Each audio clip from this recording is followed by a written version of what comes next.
Hi, Archana, and welcome to this series of conversations where, as I Hi, told you, Sita. hi, we get women achievers who we call women trailblazers to share the story of their lives with us, to tell us about their successes, ups and downs, challenges. And the whole idea is that women who are listening in, they get inspired and motivated to, break whatever barriers or stereotypes are holding them back, and so that they get inspired and follow their heart, follow their passion.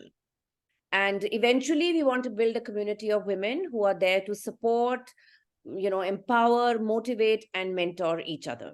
So like I have, decided that I'm going to call them the About Her women, because you've been on a platform so available to each other for guidance and mentorship. So welcome to the show. Thank you. I'm very excited. And this sounds more like a sisterhood, which is fantastic. Yes, I think we need a lot of that. We do. We do. So let's dive in, and just an icebreaker, tell us a little bit about your childhood and early life. So I come from a family of professionals. My dad's a doctor.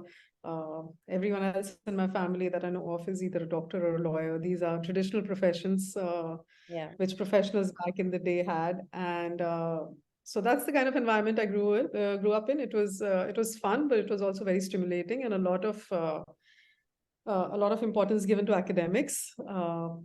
We had to get really good grades, else it was we were allowed to do pretty much anything and had a pretty peaceful, happy childhood. Okay. So any memory in particular that you think has had an impact on the kind of person you are today? I think one of the lasting impressions that I've had is my mother, who's a homemaker, but she was always the boss of the house. My dad was a very busy doctor, and she was and still is the boss of the house. She always told me how it is very important to be independent in your own right.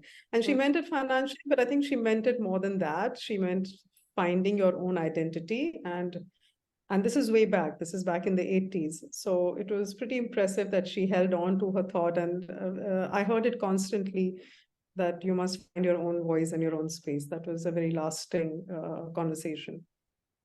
That's great. So I guess that is probably what motivated you to become independent and your own person, because I think mothers play a very crucial role in the raising of children. So if this is what you Very heard much so. constantly, so I guess it played on your mind. And of course, coming I from an wasn't listening to her. I wasn't listening to her. I think it's just come back much later after many years in retrospect. I don't think I was listening or paying attention at that time. But don't you think that sometimes, even when we are not listening, constant repetition of something, it kind of just, builds into us, and maybe it shows up later in life, but it is something that we imbibe. So it may not That's feel exactly what apparent. it is. Yeah. Yeah, that's exactly what it is. Hmm. All right. So then how did you choose your career paths? You became a doctor. How did you decide? Because there were doctors around you? Yeah, I think that part of my life, that decision, I don't think was an individual decision. I think it just happened to me. A lot of life has just happened to me, I feel. Uh, that is not to take control on your life, but I think a lot of things happened. And yeah, so it was expected that I will join medicine. And so I did. I think it was just a question of time. And that's what I did. Yeah, it was expected of me. That would be the right answer. So are you trying to say that it wasn't something that you really wanted to do, or you didn't know at that time? No, I think it wasn't something I really wanted to do, in all honesty. It was, I wasn't completely against it because I think I was very aware that the expectation is there from a very young age, but I don't think that was something that I wanted to do that much. Okay, okay. So then tell us a little bit about what you currently do. So currently, I run a school for disability. I run a school for autism. It's a highly specialized center. It was born out of my own experience as a parent with a child with autism, and it was born out of my experience of the lack of services in our country for autism, for disability at large, but definitely for autism, the lack of quality services, and that's what brought about the school. Okay. So could you just elaborate a little bit about what exactly does your school do, or, it could help, I guess, people who have similar issues. Yeah, so we have a program. It's called the Autism Center of Excellence. We are placed in Gurugram, and we are on the Heritage School premises. Our goal is to provide services for children who actually cannot belong to the inclusive setup because of their challenges. So they cannot even go to a school, a mainstream school, which has special needs services. So really, we are taking care of students who are falling off the cracks, who are probably sitting at home and not getting services. Okay. We provide one-on-one services, which means we have as many staff and more as students. Each student has one staff or one teacher to them. Okay. And that's the ratio we have, which is also unique to our country because I don't think there are any other schools that provide this kind of a ratio. And we have a component of teacher training because I strongly feel there isn't enough expertise in the country to deal with students like us. There's a lot of good intention. There are a lot of well-intentioned teachers, but they just don't have the skills. So we are partnered with a school out of Boston who has about 40 years of experience in this field. It's called the New England Children's Center, NECC, and they actually helped us in the beginning to set up a training program, which still runs independently now. But we actually work towards training our staff while providing services to our kids, alongside. It happens together. So I think we are very unique in what we are doing. Okay, that's wonderful, actually, yes. So tell me first, as a doctor and now as a special needs educator, if I may say so, can you, yeah? Special needs management, I would say. Okay, all right, fine. Okay, so can you elaborate on some of the challenges that you may have faced along the way, and also if some of those challenges were because of your gender? Okay, so I'll go with the challenges I faced with the idea of starting the school because that's so relevant to my life currently, and the school is almost 10 years old, just to give you perspective. So I think starting the school had its challenges. One, because we are a not-for-profit organization, so it's not the criteria was not to make a successful business model, but the criteria was to make something which was sustainable yet efficient, even though the desire to profit from it is not there, but it still has to be having a lot of efficiencies. And sustain it in a way that it should have a regular source of funding. Those are some of the criteria. And managing quality care, that means having a good set of teachers. So I think the challenges here are many-fold. One of the biggest challenge is finding manpower, just finding the quality of teachers that you need in a country like ours, where teachers are not very well paid. To incentivize individuals to work with our kind of population is just so hard. It's very, very hard. And to get them into one place and to work with our kind of students is doubly hard. But we've been very fortunate. I think there's a lot of hard work that has gone in.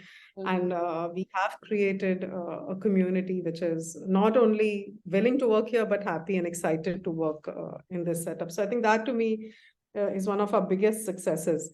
In terms of the gender coming in between, that brings its own issues because, if you are a woman who's trying to start something new, there's always that doubt as to how serious she is and how long she will be able to sustain it.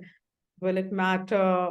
Will she get out of focus because of her family or because of her kids? How serious is it? How much time will she spend into this? These are not questions that are asked about from men or of men. I think these are not questions that come up. But with women, I see that these justifications need to be given. These motivations need to be clarified, very much so. Okay. But in the setting up or otherwise, it was like not that difficult. I mean, considering. It was extremely difficult. It was extremely difficult to create the infrastructure. It was extremely difficult to get like-minded partners. We are very fortunate. We are on the Heritage School campus and we have wonderful partners in them. But the entire process of coming together, of creating the infrastructure, of finding the teachers, of retaining them is a constant challenge. It is still a challenge. I'm sure. Okay. So tell me, as someone who is, holding such a responsible position in that sense. And of course, you know, the other various roles that women have to play, a mother and a wife and a daughter, daughter-in-law. So how do you kind of find that balance in your life? Any strategy or anything that you have adopted or you've picked on? I think the easy answer is probably to say that we must learn to create boundaries. Yeah. Okay. It's the most simplistic answer. It's not so simple, but I think largely one, to prioritize, to know what's important and what's not. Yeah. To be able to delegate. I think women try to do everything themselves, and that is just so hard when we try to, that we want to be in every place all the time and do it ourselves. I think to give ourselves the freedom to say that I will not be able to do it and I can let someone else do it. So to delegate. And I think lastly, to communicate, where I mean boundaries, that, you know, today I cannot do this, or just right now I am not available for this, or I will do this tomorrow. So, and this is not to other people, but also to oneself, to be kind to oneself and say, I can't do this, and I will do these 2 things today, and perhaps I'll do the rest of the 3 tomorrow, and that will not make me any less. So I think a lot of it we do to ourselves too. It's self-training and self-awareness of the 24 hours in the day as well. I think it can be done if mostly if we draw boundaries and we are kinder to ourselves, I believe. I agree with you. And I think it has to start from ourselves, because we are the ones who are guilty. We are the ones who firmly believe that we can do everything and we should do everything. You know, can comes I later. think we suffer. Sorry, please go ahead. So I'm saying that we feel that we should do it. And then, of course, we try and make it happen. And I think somewhere we need to believe that it is not humanly possible to do everything. Yeah? It's not. And I think I think women have this unique capability of feeling guilty. I don't think men suffer from guilt as much or at all about these day-to-day things, that I didn't do this, or I didn't work out today, or I didn't take care of so-and-so, or I didn't spend 20 minutes with my child. I think we beat ourselves up too much for the small things. We do. And I think, like they say, charity begins at home. We need to work on ourselves first before, you know, the world kind of, in the sense, you know, it listens to us. Like they say, you teach people how to, you know, treat you. So first we have to treat ourselves well, and then the world will follow suit, so to say. For sure. All right. So, though I can pretty much guess what your answer will be, but still I would like to hear it from you. So, if you were to look back on your life today, what would you think has been your biggest achievement? Yeah, well, the answer is obvious. I think for me, the school plays a very central role in my identity currently. And I think the fact that one was able to put it together, and I think in retrospectively that we were even able to sustain it, because even the sustenance is such a challenge in this environment. So I think the combination of the two, to me, feels like a success. It's a different kind of success. It's not a business model, so it's not measurable in other aspects. But the fact that we serve children and we are able to create expertise amongst our teachers, it's a huge thing. It's a huge thing for me personally. And I guess success is always about what you consider to be success. You know, it is something that you have to measure. The yardstick or the parameter has to be yours. It's not what the world thinks. And if you think this is the most, you know, the best thing that you would have done for yourself, or, you know, whatever you had in mind, I think that's what it is then. Isn't it? I agree, but I also think that it's so important, like you said, Sangeeta, it's so important to have your idea of success. So I think we should measure ourselves with our own goals. If my goal is X, and my goal actually should be very clear in my mind. I think that's important for any success, that in the beginning, even in the middle and the end, your goal should always be clear. If you don't have a goal, it's going to be very ambiguous. You're never going to reach anywhere. There has to be a goal. Yes, that clarity has to be there for sure. Okay. So on a regular basis, how do you keep yourself motivated, you know, to be at it, on point?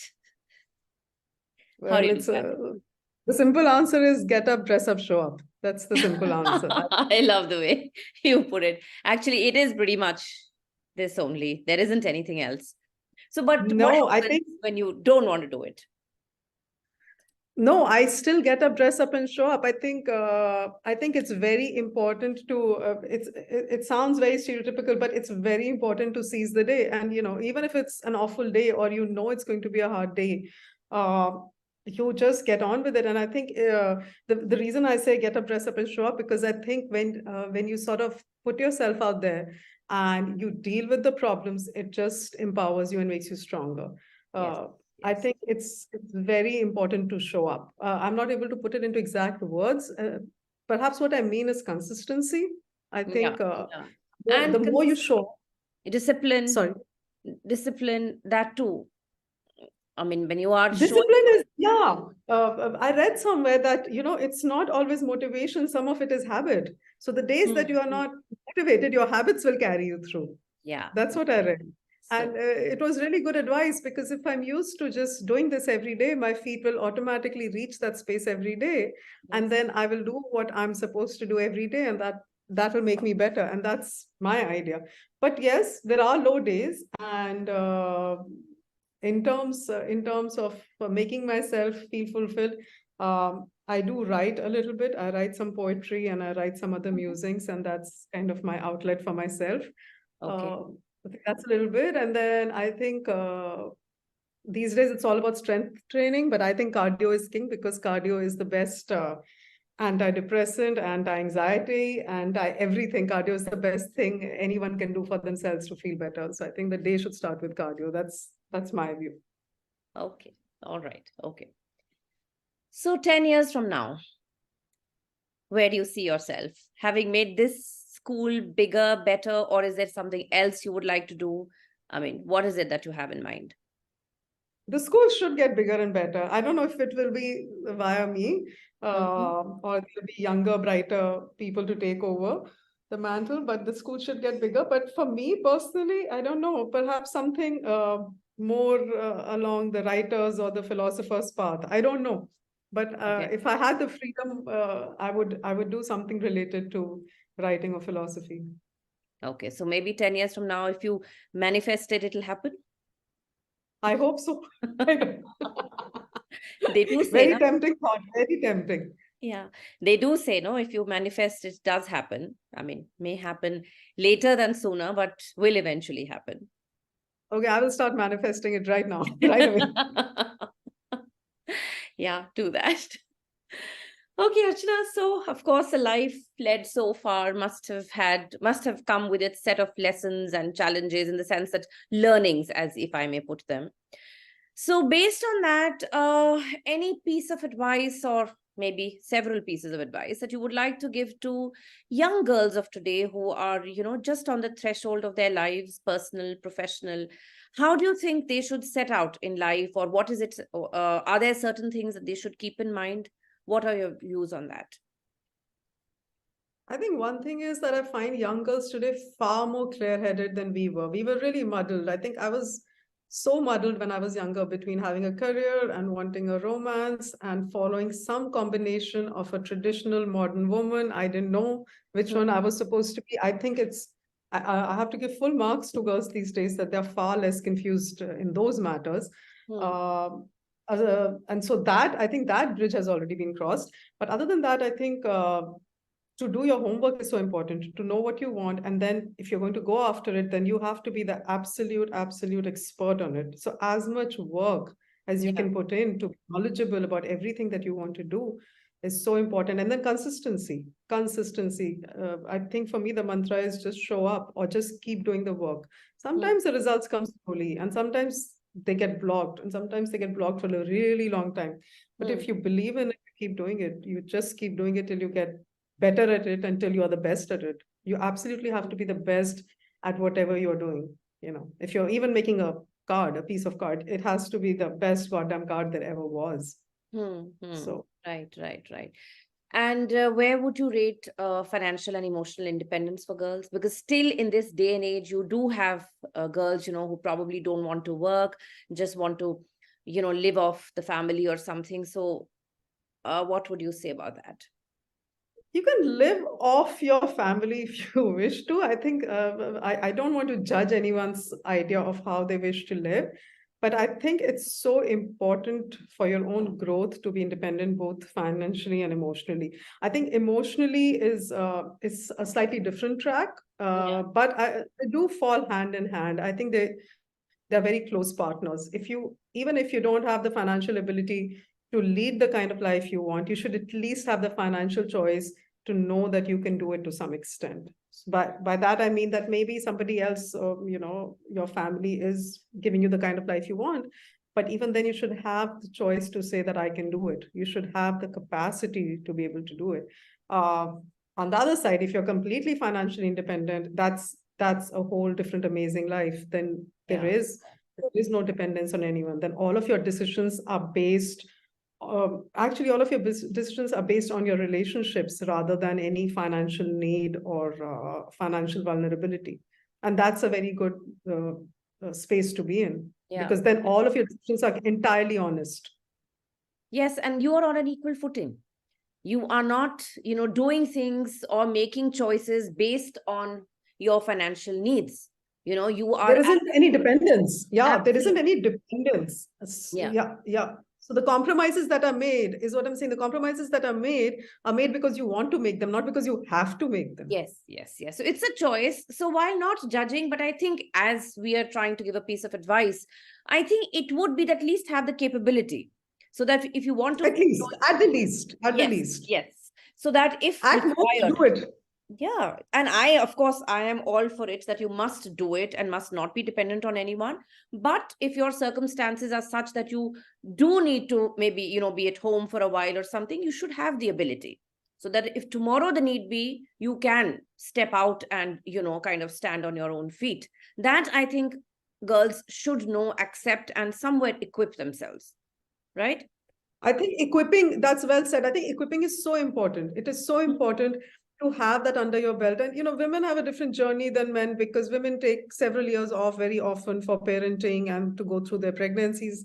But it is so important to get back. You don't have to get back in 2 years. You can get back in 5, but you should have the capacity to do it. And the desire is entirely a question of personal judgment.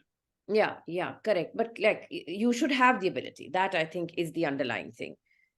All right. Very important, very important. Yeah. It can't be overstated. Yes, I agree. I completely agree with this. Okay. So we see a lot of successful women around us. I mean, women now, you can see that they are practically, you can see their presence in, almost every walk of life, every profession, every vocation that you can talk about or think about.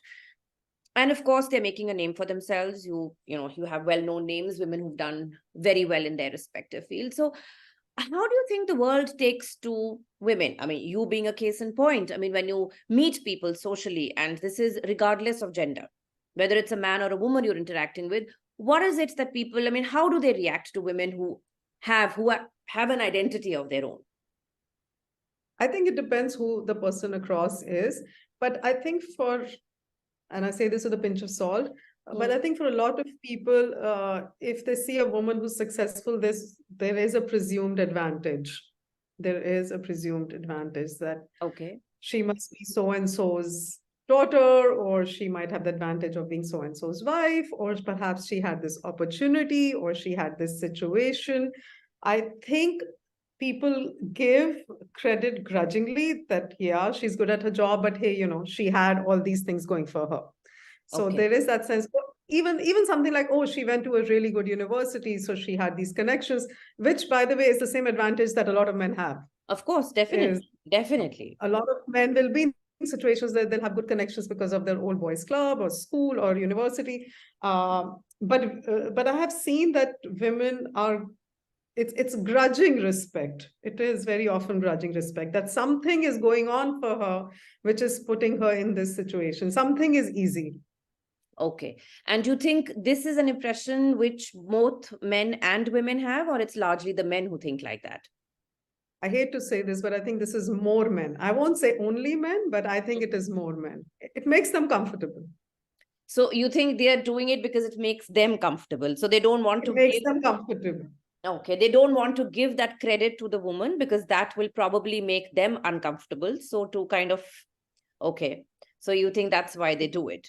So when you come across them you can sense that in the conversations or in the way they, I mean, come Not across. all men. I would not Not all like men, to. I would definitely not. like to wash all the men with the same stroke. But yeah, with some, I think, and I don't want to specify, but I think for some men it is harder because in their mind women occupy a certain space, because even if they work, it is in a situation where they're kind of dependent on their male counterparts.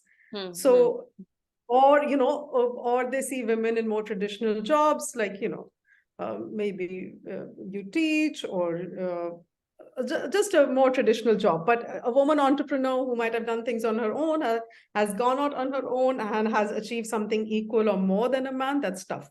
That is tough. Yeah. I remember when I took to teaching, the standard response was that it's very good for a girl. Because it was like a given that, once you get married, Yeah. you'll have to look after your family and husband and all of that. So therefore, it's a You're in very, the right profession. So you're yes, in the you're in right the profession. right profession. Yeah. So because, you have to do everything else. So yeah, this is kind of, so then we'll respect you because, you'll be able to do everything Yeah. else. But yes, if you set up a business or something, then maybe, you're doing it and you're doing it at the cost of something else that you should be doing. Maybe you're not taking care of the house as well, or your children are suffering, somewhere that That guilt for factor. sure. Yeah. That for sure. That Yeah. you're not doing something else for sure. But I think there's always also the element that, there must be something that has given you an unfair advantage. Okay. Okay. That's interesting. All right. So tell me something. Of course, you've done it yourself, and I am also somewhere guilty of this. So we see a lot of people nowadays switching gears or shifting careers. What they were doing, what they'd been doing for probably the first 10, 15 years of their life, in the sense till their, late 30s, early 40s. And then they decide to change and do something which is completely different. So may take to writing or hiking or biking or whatever you may call it.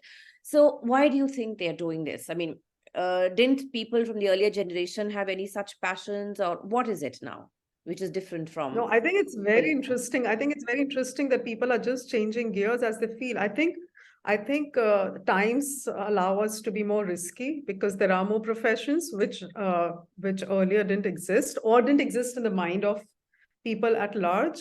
Mm-hmm. And I don't think people are scared to try new things. I think that's one thing. Yeah. Um, I think the other thing is also that the older generation, I don't know if ours or the ones before, we were I was talking to a friend of mine and she said something very interesting. She says, we think we are modern, but we are actually fairly conservative. Okay. Because there's so many facets of modernism and being conservative. And she said, we're very conservative because once we think of an idea, we stick to it forever. Okay. Right. And Mm-hmm. so this sticking to an idea, I think, belongs to a certain generation. You can call it commitment or lack thereof. I don't know. Mm-hmm. But we are the more committed lot. Once we commit to a person or a thing or a career, we kind of stick to it because we are supposed to do it. We have a sense of commitment to it. I don't think the newer generation, the younger people, are burdened by this kind of commitment to everything. Hmm. I think that's a very big part of it. We feel obligated. Oh, I studied to be a doctor, or I spent 20 years as a lawyer, so I must continue to do so. Or Mm-hmm. this is my parents' business, so I must run it. So I think that must is gone, which is fabulous because it allows you to do other things which you might be better at, or it's time for that change. So you mean to say there is more openness, there is more awareness, and also I think society is also more accepting now. If somebody decides to change, people, I don't think, any longer judge you. So if today I decide to stop doing whatever I'm doing and become a full-time writer or whatever I want to do, people are kind of okay with it. They feel, okay, fine, this is her calling or this is what she wants to do. So I think people are also more accepting in that sense. You agree? I think the culture has changed for the better. Yeah, people are very accepting. So we don't have to worry about, if we worry about social acceptance, that is very much there for these kind of things. Yeah. Yeah. And of course, there is so much awareness, so many role models, so many people who are doing it. And I think that also makes a difference. I mean, there The is a, role models. Yeah. Yeah. There's so many other people who've switched lines so often and yeah, keep yeah. switching. Yeah. So I guess that also is very, very inspiring, so to say. You see that other people have done it, so can I. Okay. Now, True. this is according to me, a myth that we have grown up with, but I would like you to share your views on this. And do you think a woman is a woman's worst enemy? That's a very loaded question. Terrible. There is no right answer for this, because if I were to say yes, then I am also being an enemy of women around me, which is unfair, because there are such evolved women who really are good to other women. Mm. There is a part of our society or community where women do pull down other women, and I won't say it's all over, and I won't say it's across the board, but yes, I think that kind of I won't call it enemy, but I think that kind of competitiveness does exist amongst women. It does exist amongst women more than it does amongst men, I I feel. think so. I mean, it is more in case of women than men. I think women have been wired socially to be competitive. I don't think it's inherent to us, because, once you create a sisterhood, it's such a powerful thing, really. But I Yeah. think we have been wired in our communities to be competitive, because men are competitive about very basic things, Do I have a bigger house, a bigger car, a bigger job, right? It's very simple. With women, it's everything. We've been trained to compete with our looks, trained to compete with our kids, to which school my child goes to, where did he get into university, where did my daughter get married, what kind of a job do I have, what does my husband earn? Everything is competitive. Everything is put on a competitive basis, which really creates this space where we are not supporting each other, I feel. But this is the larger story. I mean, women friendships are amazing too. So I don't want to undermine that at all. And I This also is the think that this is like more perpetuated than, I think it's, I mean, this is my theory. I could be wrong, though I don't think I am. I think it's more of a divide and rule kind of a thing also, that you just pit one woman against the other. And probably what happens is that women so far have not had the same opportunity as men when it comes true. to maybe going out to work or doing things that they want to. So when one woman True. gets that opportunity and the other one hasn't got it, so you kind of, pit one against the other. Whereas in case of men, this has never been the case. Men always had the opportunity to do exactly as they wanted. So I think somewhere, it is the society which has had a role to play in both men and women. Because, like women who Maybe. didn't get the So opportunity, who's pitting the women against society each as other? such. Because you say As that, say a mother-in-law is maybe objecting to a daughter-in-law going out to work because probably she never got the chance. So she feels, okay, she got it and I didn't. So you're coming from that space. the It's not cultural that, stereotypes, the cultural stereotypes try to hold on to the traditions yeah, is also a problem. I don't know how prevalent that is anymore, but probably in parts of society it still is. Yes, see, It we probably live in still a is. society which is so diverse. So Yeah. sure, there are pockets and where this is still true. So this was just one example. But what I meant was that even in a corporate setting, where there aren't so many. So the ones who get the opportunity vis-a-vis those who don't, obviously. Whereas for men, it Then is you get competitive. So yeah, because the lack creates competition is what you're saying, because the yes, lack therein is creating the yes, competition. yes. That's Yeah. what I feel. That's an interesting way to look at it. But I think that sisterhood can be so powerful, which is why I feel that those who get beyond it, it's pretty amazing. It's pretty amazing what women can do together. Oh, yes, absolutely. We just probably that's what men are scared of, and that is why they don't want us to be together. Because they know. Maybe. You see, if you look around, there's so many organizations, so many things, little outfits which are coming up and which are actually helping.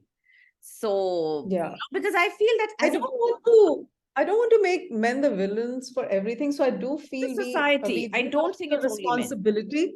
We do have the responsibility to be stronger and less competitive and more wholesome towards it, and more forgiving also, because we are not forgiving to ourselves. Sometimes maybe we are not forgiving to the stereotypes that we create in our own heads.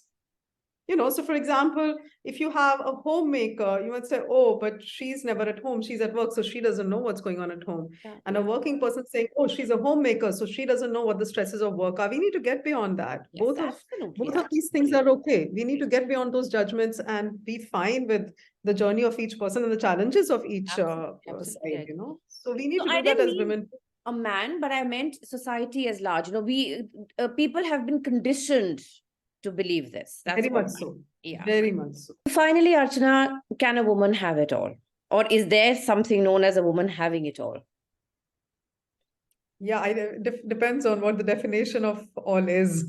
Okay, all right. So what do you think it is? Or I mean, ideally, it's a combination of a very healthy emotional and financial life, and to fulfill all of your needs, whether they may be as a woman or as your other roles, that of perhaps a mother or a partner. So I think that is the whole story, that if you can fulfill yourself first and then you can fulfill your other roles, and if you're able to do them, I think that's a complete life. So that may vary from person to person. The idea of a complete life can vary from person to person.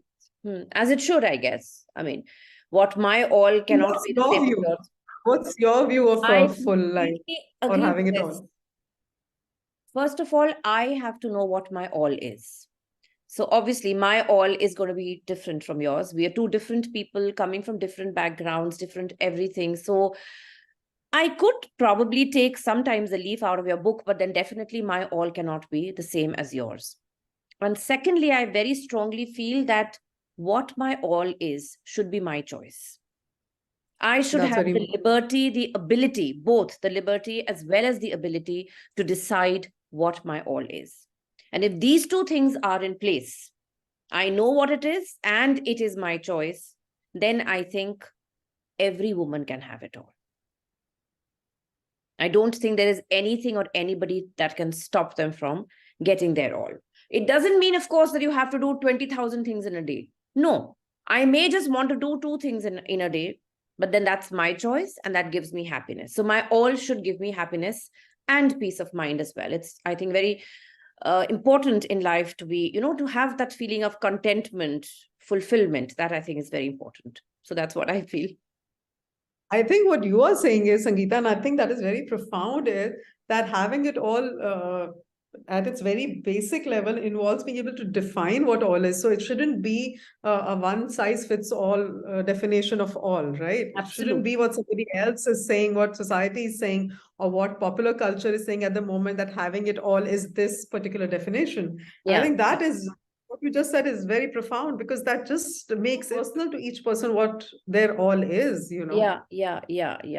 So that I think is very important. And as long as you get that and you can decide that, I think it's perfect. Yeah.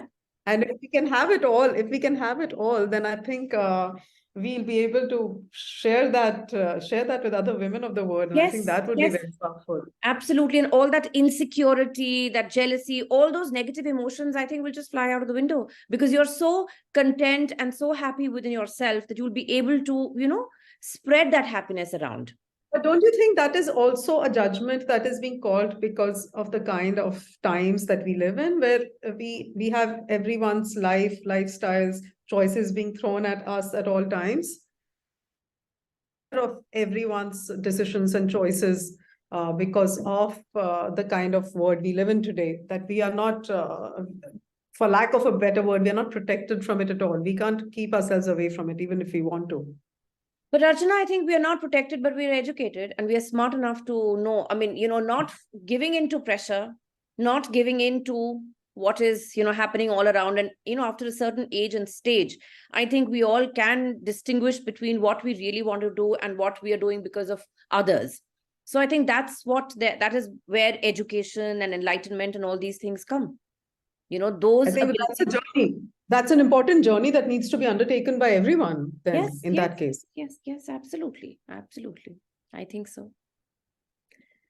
So, thank you. This was really nice talking to you and very enriching. And of course, the work that you're doing with autistic children. I think it's wonderful. We need more of such kind of people who are not only aware, but are willing to walk that, extra mile, take that step and do something. Because a lot of us just love sitting in our living rooms, passing judgment, talking about what should be done, but we never step out and do it.